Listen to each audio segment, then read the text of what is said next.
Hello friends, welcome to Bharatiya government jobs Adda YouTube channel. నేను మీ శరత్ చంద్ర. దేశవ్యాప్తంగా graduation and అలాగే ఫైనల్ ఇయర్ పూర్తి చేసిన అభ్యర్థులు ప్రతి ఒక్కరికి కూడా భారీగా గవర్నమెంట్ ఉద్యోగాలకు సంబంధించిన ఒక అద్భుతమైన నోటిఫికేషన్ అయితే వచ్చిందండి. స్టార్టింగ్ శాలరీ 45,000 రూపాయలు జీతం చేతిలోకి వచ్చి ప్లస్ అదనంగా అలవెన్స్లు కూడా చాలా బాగుంటాయి. దాదాపుగా 2,000 పోస్టుల వరకు ఈ నోటిఫికేషన్కి అయితే రావడం జరిగింది. మళ్ళీ ఇలాంటి అవకాశం రాదండి. మళ్ళీ వచ్చే ఏడాదే ఇలాంటి నోటిఫికేషన్ అయితే వస్తుంది. సో ఇయర్లీ ఒక్కసారి మాత్రమే ఇంత మంచి గవర్నమెంట్ జాబ్ నోటిఫికేషన్ అయితే వస్తుంది. మరి ఇంకెందుకు ఆలస్యం, నోటిఫికేషన్ వివరాల్లోకి అయితే వెళ్దాం. Let's get in to our channel.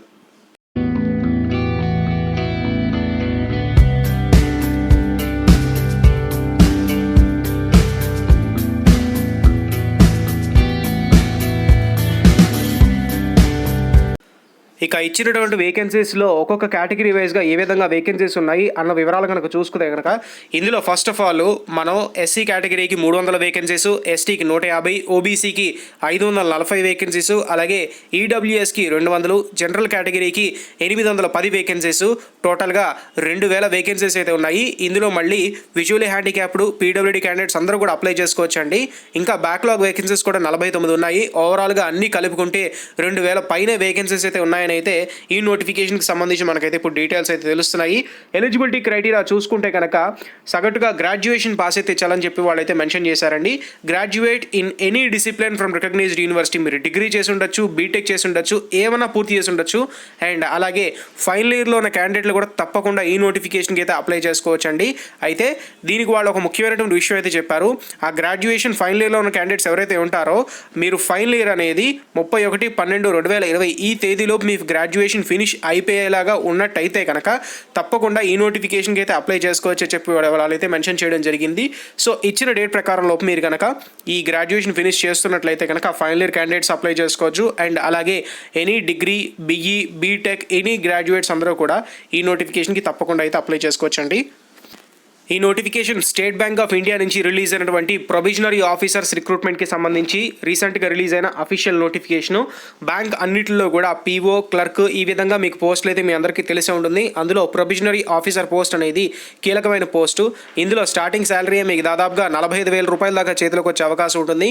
ఇంకా ఎస్బీఐ అంటే అదనంగా అలవెన్సెస్ కూడా చాలా బాగుంటాయి. అండ్ అలాగే పోస్టింగ్ ప్రిఫరెన్సెస్ కూడా ఆల్మోస్ట్ టౌను లేదా సిటీ అలాంటి వాటిలోనే వేస్తుంటారు. కాబట్టి ఎక్కడా కూడా మీకు రూరల్ ఏరియా వేసేస్తారన్న భయం అయితే చెందాల్సిన అవసరం లేదు. ఆఫీసర్ పరంగా మంచి ఉద్యోగం, మంచి గౌరవం, మంచి శాలరీ కూడా మీకు వచ్చే అవకాశం అయితే ఉంటుందండి చేతిలోకి. ఏజ్ లిమిట్ విషయానికి వచ్చినట్లయితే 1/4/2020 ఈ తేదీని ప్రామాణికంగా పెట్టుకుని not below 21 years and not above 30 years అని చెప్పి అయితే వాళ్ళు మెన్షన్ చేయడం జరిగింది.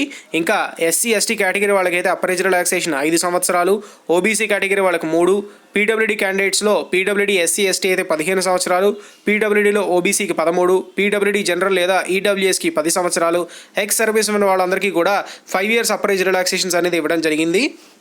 సెలక్షన్ ప్రాసెస్ విషయానికి వచ్చినట్లయితే ప్రిలిమినరీ ఎగ్జామినేషన్ ఫేజ్ 1 అని, ప్రిలిమినరీ ఎగ్జామినేషన్ ఫేజ్ 1 అయిపోయిన తర్వాత ఫేజ్ 2 మెయిన్స్ ఎగ్జామినేషన్ ఉంటుంది.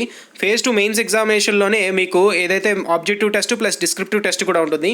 ప్రిలిమినరీ ఎగ్జామినేషన్లో కేవలం ఆబ్జెక్టివ్ ఉండగా మెయిన్స్లో ఆబ్జెక్టివ్ ప్లస్ డిస్క్రిప్టివ్ ఉంటుందండి. ఇక ఫేజ్ 3 విషయానికి వచ్చేసినట్లయితే కోవిడ్-19 అన్నింటినీ కూడా దృష్టిలో పెట్టుకుని వాళ్ళైతే ఎయిదర్ ఓన్లీ ఇంటర్వ్యూ మాత్రమే కండక్ట్ చేయొచ్చు లేదా ఇంటర్వ్యూతో పాటుగా గ్రూప్ డిస్కషన్ కూడా కండక్ట్ చేయొచ్చు అని చెప్పేసి వాళ్ళైతే నోటిఫికేషన్లో క్లియర్గా మెన్షన్ చేశారు. ఫైనల్గా వీటన్నిటిలో కూడా షార్ట్ లిస్ట్ అయిన క్యాండిడేట్స్ అందరినీ కూడా మెరిట్ లిస్ట్ తీసి మీకు ప్రొవిజనరీ ఆఫీసర్స్ కింద పోస్టింగ్స్ అయితే ఇవ్వడం జరుగుతుంది. ఇక ఎగ్జామినేషన్ సెంటర్స్ కనుక మనం చూసుకున్నట్లయితే ఆంధ్రప్రదేశ్లో ప్రిలిమినరీ ఎగ్జామినేషన్ సెంటర్స్ వచ్చేసి చీరాల, చిత్తూరు, ఏలూరు, గుంటూరు, కడప, కాకినాడ, కర్నూలు, నెల్లూరు, ఒంగోలు, రాజమండ్రి, శ్రీకాకుళం, తిరుపతి, విజయవాడ, విశాఖపట్నం, విజయనగరం కింద ఇవ్వడం జరిగింది. అలాగే ఆంధ్రప్రదేశ్లో mains examination centres Guntur, Kurnool, Vijayawada, Visakhapatnam కింద వాళ్ళు ప్రిలిమినరీ మెయిన్స్ ఎగ్జామినేషన్ సెంటర్స్ ఇచ్చారు. ఇక తెలంగాణ రాష్ట్రం చూసుకుంటే కనుక ప్రిలిమినరీ ఎగ్జామినేషన్స్కి హైదరాబాద్, కరీంనగర్, ఖమ్మం, వరంగల్ ఇచ్చారు. అండ్ అలాగే మెయిన్స్ ఎగ్జామినేషన్స్కి డైరెక్ట్గా హైదరాబాద్ని సెంటర్ కింద ఇవ్వడం జరిగింది. ప్రొవిజనరీ ఆఫీసర్ ఉద్యోగాలకు అప్లై చేసుకుంటున్నప్పుడు కొన్ని నెంబర్ ఆఫ్ ఛాన్సెస్ అని ఉంటాయండి. ఆ నెంబర్ ఆఫ్ ఛాన్సెస్ కనుక మీకు ఎక్సీడ్ అయితే కనుక ఈ నోటిఫికేషన్కి అప్లై చేసుకోవడానికి మీకు ఎలిజిబిలిటీ లేదు. నెంబర్ ఆఫ్ ఛాన్సెస్ ఎప్పుడు కూడా మెయిన్స్ ఎగ్జామినేషన్ క్వాలిఫై అయితేనే ఛాన్స్ కింద కౌంట్ చేస్తారండి. కేవలం ప్రిలిమ్స్ మాత్రమే, ఏదైతే ప్రిలిమ్స్ క్వాలిఫై అయ్యి మెయిన్స్ దాకా మీకు చూసుకుంటే కనుక చాలామందికి ప్రిలిమ్స్లో పోతుంటుంది. ప్రిలిమ్స్లో పోయినంత మాత్రం దాని ఛాన్స్ కింద కన్సిడర్ చేయండి. మెయిన్స్కి వెళ్ళి మెయిన్స్ పోతేనే దాని ఛాన్స్ కింద కన్సిడర్ చేస్తారు. సో ఇందులో జనరల్ ఈడబ్ల్యూఎస్ కేటగిరీకి 4 chances, general EWS PWD PWD వాళ్ళకైతే 7 ఛాన్సెస్, ఓబీసీ వాళ్ళకి 7, ఓబీసీలో పీడబ్ల్యూడీ అయితే 7 ఛాన్సెస్, ఎస్సీ ఎస్టీ పీడబ్ల్యూడీ క్యాండిడేట్స్కి అయితే ఎటువంటి రెస్ట్రిక్షన్స్ లేవని చెప్పేసి వాళ్ళైతే ఇందులో మెన్షన్ చేశారు. కాబట్టి ఛాన్సెస్ గురించి కూడా ఒకసారి చెక్ చేసుకోండి. ఈ నోటిఫికేషన్కి పూర్తిగా ఆన్లైన్ విధానంలోనే మీరు అప్లై చేయాల్సి ఉంటుంది. ఫీజు కూడా credit card, debit card, net banking లేకపోతే ఇతరత్ర నెట్ బ్యాంకింగ్ సంబంధించిన వాటి ద్వారా పే చేయాల్సిన అవసరం అయితే ఉంటుంది. సో అప్లికేషన్ ఫీజు చూసుకుంటే 750 రూపాయలు జనరల్, ఈడబ్ల్యూఎస్, ఓబీసీ వాళ్ళకైతే. ఎస్సీ ఎస్టీ పీడబ్ల్యూడీ క్యాండిడేట్స్కి వీళ్ళు ఎటువంటి ఫీజు కూడా వీళ్ళైతే ఇవ్వలేదు. కాబట్టి ఓన్లీ జనరల్, ఈడబ్ల్యూఎస్, ఓబీసీ వాళ్ళకి మాత్రం అప్లికేషన్ ఫీజు అయితే ఉంటుందండి. అయితే ఇందులో చాలామందికి డౌట్ రావచ్చు, ఫిమేల్స్కి ఫీజు ఉందా లేదా అని అయితే డౌట్ రావచ్చండి. ఫిమేల్స్ కూడా ఇందులో మీరు ఒకవేళ కనుక ఎస్సీ ఎస్టీ పీడబ్ల్యూడీ క్యాండిడేట్స్ అయితే కనుక మీరు ఫీజు పే చేయక్కర్లేదు. లేదా female candidates general, EWS, OBC కనుక మీరు చెందిన వారైతే ఖచ్చితంగా 750 రూపాయలు ఫీజు పే చేయాలని చెప్పేసి అయితే ఇందులో క్లియర్గా మెన్షన్ చేశారు. ఆన్లైన్ అప్లికేషన్ ఇంపార్టెంట్ డేట్స్ చూసుకుంటే కనుక 14/11/2020 నుంచి స్టార్ట్ అయ్యి 4/12/2020 దీని లాస్ట్ డేట్స్ కింద ఇవ్వడం జరిగిందండి. కాబట్టి 4/12/2020 లోపు అప్లికేషన్ ఫీజు అది కూడా వెంటనే పే చేసేసి అప్లికేషన్లో ఎటువంటి మిస్టేక్స్ లేకుండా జాగ్రత్తగా అప్లై చేసుకోండి. అండ్ అలాగే ప్రిలిమినరీ ఎగ్జామినేషన్కి సంబంధించి కాల్ లెటర్స్ ఎప్పుడు డౌన్లోడ్ చేసుకోవాలి అంటే డిసెంబర్ 3వ వారంలో డౌన్లోడ్ చేసుకోవచ్చు అని చెప్పి వాళ్ళు మెన్షన్ చేశారు. Online preliminary examination 31 December 2020 and అలాగే 2, 4, 5 జనవరి 2021 ఈ తారీఖుల్లో ప్రిలిమినరీ ఎగ్జామినేషన్ జరగగా ఆన్లైన్ మెయిన్ ఎగ్జామినేషన్ 29 జనవరి 2021 నుంచి మీకు స్టార్ట్ అవుతుందండి. అలాగే ఫేజ్ 3 ఇంటర్వ్యూ లేదా గ్రూప్ ఎక్సైజ్ అవన్నీ కూడా ఫిబ్రవరి, మార్చ్ 2021 ఈ సంవత్సరంలో జరగచ్చు. అండ్ అలాగే ప్రీ ఎగ్జామ్ ట్రైనింగ్ పొందే వాళ్ళు ఎవరైనా ఉంటే కనుక SC ST religious minority community candidates అందరికీ కూడా సెకండ్ వీక్ ఆఫ్ డిసెంబర్ నుంచి అండ్ అలాగే pre exam training 3rd or 4th week of December 2020 నుంచి మీకు స్టార్ట్ అవుతుందని చెప్పేసి దీనికి సంబంధించిన ఏదైతే State Bank of India probationary officer రిక్రూట్మెంట్కి సంబంధించి అఫీషియల్ నోటిఫికేషన్లో పేర్కొనడం జరిగింది.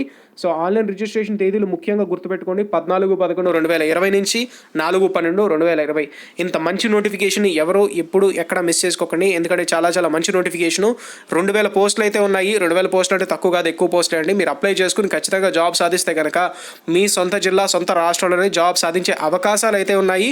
ఇనీషియల్గా వాళ్ళు ఏ మహారాష్ట్ర లేకపోతే ఇంకెక్కడ తమిళనాడు లేకపోతే హైదరాబాద్ ఇలాంటి రకరకాల చోట్ల పోస్టింగ్స్ వేసినా సరే తర్వాత మనం ట్రాన్స్ఫర్ పెట్టుకుని మన సొంత ఊరు, సొంత జిల్లాకి అయితే మీరు వచ్చేసే అవకాశాలు అయితే ఉంటాయండి. సో తప్పకుండా నోటిఫికేషన్కి అప్లై చేసుకోండి. మరిన్ని లేటెస్ట్ గవర్నమెంట్ జాబ్ అప్డేట్స్ కోసం తప్పకుండా ఛానల్ అయితే సబ్స్క్రైబ్ చేసుకోండి. థ్యాంక్ యూ ఫ్రెండ్స్, నేను మీ Sharath Chandra. Have a nice day.